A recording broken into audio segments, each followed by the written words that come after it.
Olá a todos, professor Caio falando novamente. Depois de uma pausa na semana passada, né, para a gente dar foco principal na nossa avaliação, a gente volta agora, começando já o conteúdo da nossa nova apostila. A apostila 2 de vocês, ela vai, num primeiro momento, tratar de conflitos, então a gente vai passar por boa parte dos conflitos do século passado, em especial a Segunda Guerra e a Guerra Fria. E numa parte introdutória, um início, a gente tem que fazer algumas conceituações, a gente tem que definir alguns conceitos importantes que estão diretamente associados a conflitos armados, a guerras. Então, quando a gente fala da invasão de territórios, quando a gente fala de relação de poder, quando a gente fala na instituição de estados democráticos, ou instituições de estados ditatoriais, imperiais, a gente tem que definir esses conceitos anteriormente, para depois a gente chegar nos conflitos em si. Então, a primeira parte da apostila 2 de vocês, ela vai tratar de alguns exemplos e da conceituação de algumas partes importantes para servir como uma base para a gente depois entender as invasões, os conflitos armados em si, tá? Inicialmente, eu só vou reproduzir o que a gente já falou algumas aulas atrás, porque cabe a gente retomar antes de definir os conceitos, que boa parte das invasões e dos conflitos do século passado, sobretudo as duas grandes guerras e a Guerra Fria, esteve associado diretamente a ações, a teorias geopolíticas, a relações internacionais, a ideia de superioridade, de competitividade, de interações entre países, tudo isso associado à evasão ou não de divisas, de fronteiras e dimensões, quando um território invade outro, quando um país invade o território de outro. Isso é um dos motivos para se desenvolver um conflito armado, por exemplo. Então, só para a gente retomar o que a gente já chegou a comentar algumas aulas atrás, a ideia de geografia política, de geopolítica, são conceitos intimamente ligados a conflitos armados. Uma guerra é uma relação geopolítica, da mesma forma que comprar ou vender de algum país também é uma relação geopolítica, tá? E eu representei isso novamente porque esta parte do século passado é que cunhou, digamos assim, a geopolítica como sendo considerada a ciência maldita, porque ela foi a responsável em justificar, em padronizar estas intervenções militares que aconteceram no século passado. E, para a gente fazer essa introdução, o último ponto que eu coloquei aí, que a gente já falou, é o exemplo nazista. Como a gente vai aprofundar esse tema durante esse segundo semestre, o ideário nazista como um todo, ele possuía pensadores e cientistas que desenvolviam a ideia de geopolítico. E Rashofer, ele era um geopolítico nazista. Tanto é que ele foi o responsável em criar o Pacto de Não Agressão entre a União Soviética e a Alemanha nazista durante a Segunda Guerra Mundial. A gente vai chegar a especificar isso quando falarmos sobre. Mas um ponto importante é que todas as relações geopolíticas, elas passaram e passam por esses conflitos armados mundiais. Como a gente vai especificar o século passado, as duas grandes guerras e a Guerra Fria, evidentemente, esteve associado a isso. Para a gente começar a conceituar, e aí vai ser de fato só entender o conceito de algumas palavras que a gente vai usar muito quando falarmos de conflito. O primeiro deles, talvez o ponto mais importante, porque justifica a declaração de guerra, por exemplo, em um determinado momento, é a questão do território. O território é um espaço geográfico onde tem relação de poder. Lá no sexto ano, vocês de maneira bem simples entenderam esse conceito, vocês ouviram esse conceito. Geograficamente, o território é um espaço onde tem relação de poder, relação hierárquica. Então, um país tem um território. Quando um outro país invade esse território, ele bate de frente com essa hierarquia de poder, ou seja, esse país que teve a sua fronteira invadida, teve o seu território invadido, tem agora uma outra força se impondo dentro do território. Então, por isso que a gente fala que invasões de território significam conflitos de poder, o que pode resultar, por exemplo, em um conflito armado. Então, quando falarmos dos conflitos do século passado, a gente vai falar, evidentemente, do conceito de território, que está diretamente associado à relação de poder. Isso é um ponto fundamental. Dentro do território, ele pode ser ocupado por um povo. Então, também existe uma conceituação de povo que é diferente da conceituação de nação. Povo é um grupo de pessoas que estão sob o controle de um Estado. Eles estão localizados dentro de um território que é controlado por um Estado. É o grupo de pessoas. Comumente confundido com população, mas população é um número matemático, 1 milhão de pessoas.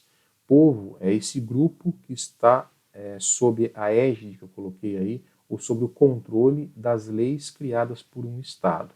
O povo brasileiro é o povo localizado dentro do território brasileiro e que está sob controle das leis do Estado brasileiro.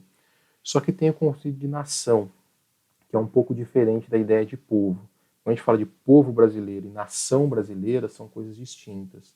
A nação é a união de um mesmo povo que tem sentimento de pertencimento, ou seja, tem cultura igual, tem idioma igual, tem práticas iguais. Por exemplo, se a gente for tratar o povo brasileiro, é a população que vive dentro do território Brasil. Se a gente for falar de nação brasileira, a gente está falando de todos os brasileiros do mundo. Então, se a gente for pegar milhões de brasileiros que vivem fora do território Brasil, eles fazem parte da nação brasileira. Também tem casos de um determinado país, um território, ter povos diferentes. Então, se pegarmos, por exemplo, a Índia, onde predominantemente existem indianos, tem um grupo grande de árabes que também estão na Índia. Então, são dois povos diferentes dentro de um mesmo território. Então, a ideia de nação é um pouco mais ampla, tá? Povo é que está localizado dentro do território que é controlado pelas leis de um Estado. Nação é um pouco mais ampla. Então, esse exemplo que eu dei para vocês agora, o povo brasileiro é a população que vive dentro do território, dos limites territoriais do Brasil. A nação brasileira são todos os brasileiros do mundo, que têm a mesma cultura, as mesmas práticas sociais, independentemente da fronteira. Então, os brasileiros que vivem fora do Brasil fazem parte da nação brasileira, que historicamente compartilham de uma série de aspectos comuns, tá? E por fim, dessa primeira parte, a ideia de governo é aquele que administra o Estado, é aquele que impõe as leis, por exemplo, para o povo, é aquele que controla o território. Só que aqui também cabe uma diferença entre governo e Estado. A gente vai ver daqui a pouco a conceituação em si de Estado e as diferenças que existem de tipos de Estado. O governo é aquele que administra o Estado. O Estado é uma esfera maior, é uma entidade maior. Tanto é que em regimes democráticos o governo ele não é definitivo, ele é transitório. No nosso caso, no Brasil, o governo ele é escolhido a cada 4 anos. Então, por mais que ele administre essa esfera maior que é o Estado, ele é representado pelas intenções e vontades do povo que vive dentro desse território e ele é delimitado, tem um tempo para durar, e no caso do Brasil é de 4 anos. O Estado em si, ele é um pouco mais amplo, que é a última parte que a gente vai ver agora, tá? O Estado é um conjunto de instituições públicas que administra o Estado. Então, desculpa, o território. Então, quem controla um determinado território de um país é o Estado. Esse Estado é formado por um governo. O governo é formado por pessoas, escolhidos através do voto em regimes democráticos. O Estado ele é uma instituição maior. Essa instituição maior ela é ocupada por pessoas, e essas pessoas formam um governo no regime democrático que ele é transitório e escolhido pelo povo. Isso é um ponto importante. E existem diferentes tipos de estados. O chamado estado monárquico é aquele da monarquia, do rei, do imperador, aonde o chefe de estado ele traz para si todas as esferas de poder, todos os 3 poderes que a gente já falou em aulas anteriores. Então cabe, por exemplo, ao rei, num estado monárquico, vamos pensar na Europa, séculos atrás, cabe a ele criar leis, executar leis e julgar leis. Ele representa todas as funções dos poderes. O rei Luís VI da França tem uma frase bem conhecida que é chamada "O Estado sou eu", quando ele, na ocasião, representava a monarquia francesa. E, de fato, em estados monárquicos, o Estado é a pessoa em si, é a figura do monarca. Evidentemente que o Estado monárquico não é presente mais, não é predominante no mundo hoje. Nós temos outros tipos de Estados, que a gente vai ver daqui a pouco. Um modelo que surgiu, principalmente como consequência das grandes revoluções europeias, em especial a francesa, foi a ideia do Estado de Direito. O Estado de Direito é o Estado que é controlado, regido por leis. Então não é mais uma pessoa em si que cria, aplica e julga as leis, mas um conjunto de leis que controla o Estado, independentemente da pessoa física que vai governar determinado Estado temporariamente, ele também está sujeito a um conjunto de leis. Então, um Estado que tem um conjunto de leis, hoje chamado de Constituição, que controla esse Estado, é um Estado de direito. Então, se o Zé da padaria assassinar alguém, ele tem uma lei que vai punir. Se o presidente da República assassinar alguém, a mesma lei também vai punir. A gente está falando tudo no campo teórico. Mas um Estado de direito é um Estado que tem leis que regulamentam direitos e deveres da população, independentemente de quem seja.